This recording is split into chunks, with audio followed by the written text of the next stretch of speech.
کیا عورت جہاد کر سکتی ہے؟ کیا اسلام میں عورت کو اجازت ہے کہ وہ جنگ میں شریک ہو جائے اور جہاد کرے؟ اگر نہیں ہے تو پاکستان آرمی میں جو عورتیں موجود ہیں ان کا کیا حکم ہے؟ ابرار الحسن پشاور سے۔ مجھے نہیں پتا پاکستان آرمی میں خواتین کیوں ہیں، ان کوئی وجہ ہوگی واللہ عالم، جب تک تحقیق نہ ہو کسی چیز کی ان کی کیا مجبوری ہے خواتین کو رکھنے کی، تو اس وقت تک تو وہی انہی سے پوچھا جائے، وہی بتائیں گے۔ لیکن نارملی جو ہے جب تک مردوں سے یہ ضرورت پوری ہو رہی ہو تو خواتین کو نہیں رکھنا چاہیے، کیونکہ ظاہر ہے اللہ نے عورت کو کمزور پیدا کیا ہے، اس میں اس طرح سے طاقت نہیں ہوتی جس طرح مردوں میں ہوتی ہے۔ تو جو خواتین کے کام ہیں وہ خواتین کو کرنے چاہیے۔ خواتین کا جو بنیادی کام ہے گھرداری ہے، یہ بھی جہاد سے کم نہیں ہے۔ جتنی بھی دنیا میں بڑے لوگ پیدا ہوئے ہیں ان کو جنا بھی تو عورتوں نہیں ہے نا۔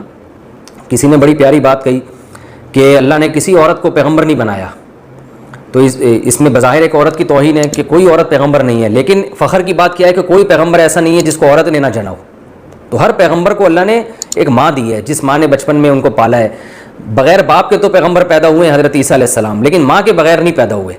تو یہ مقام ہے، تو عورت مجاہدین کو پیدا کر سکتی ہے، وہ ایسی اولاد جن سکتی ہے جس کو وہ بچپن سے اس کی تربیت کرے، اس میں لڑائی کا جذبہ پیدا کرے۔ پہلے مائیں ہوتی تھیں ایسے، جیسے میں اکثر ایک بیان میں واقعہ بتاتا ہوں نا کہ ہم چھوٹے بچے تھے تو ہمارے خاندان میں بچیاں جو تھیں وہ مہندی لگا رہی تھیں عید کی رات کو، تو لڑکے بھی بیٹھ گئے ان کے ساتھ، تو ہمیں یاد ہے ہماری دادی نے ہمیں سخت تنبیہ کی کہ لڑکے مہندی نہیں لگاتے ورنہ بڑے ہو کر تلوار نہیں اٹھا سکتے۔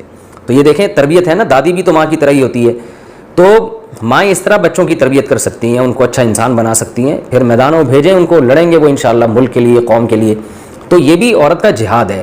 لوگ سمجھتے ہیں گھرداری آسان کام ہے، آسان نہیں ہے۔ اولاد کو پیدا کرنا، ان کو پالنا اور شوہر کے ساتھ کاموں میں ہاتھ بٹانا، یہ بہت بڑا جہاد ہے۔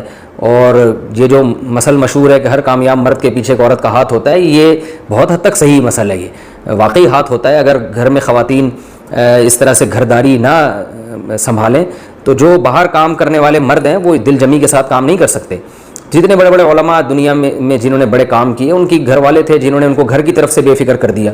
تو اس طرح سے دونوں کے مل کر جو ہے نا زندگی کی گاڑی چلتی ہے۔ دونوں ہی گھر سے باہر چلے جائیں گے تو گھر تو رہے گا نہیں پھر، اور انسان کی نیچر ہے وہ گھر کے بغیر نہیں چل سکتا۔ باقی یہ کہ اسلام میں ایسی خواتین بھی گزری ہیں جنہوں نے گھوڑ سواری کی اور میدان جنگ میں بڑے کارنامے ان کے رہے ہیں۔ صحابیات میں بھی ایسی صحابیہ گزری ہیں جو بالکل مردوں کی طرح ڈھاٹا باندھ کے گئی ہیں اور گھوڑے پہ سوار ہو کے بہت بہادری کے جوہر دکھائے، لوگ پہچان ہی نہیں سکے کہ یہ کوئی عورت ہیں۔ لیکن ایسے واقعات بہت کم ہیں اور ایک ضرورت کی بیس پر ایسا ہوا ہے۔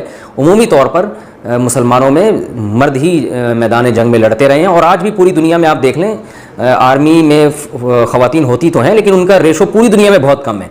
اکثر 99.9% مرد ہی ہوتے ہیں، امریکہ میں بھی، فرانس میں بھی، ہر جگہ دنیا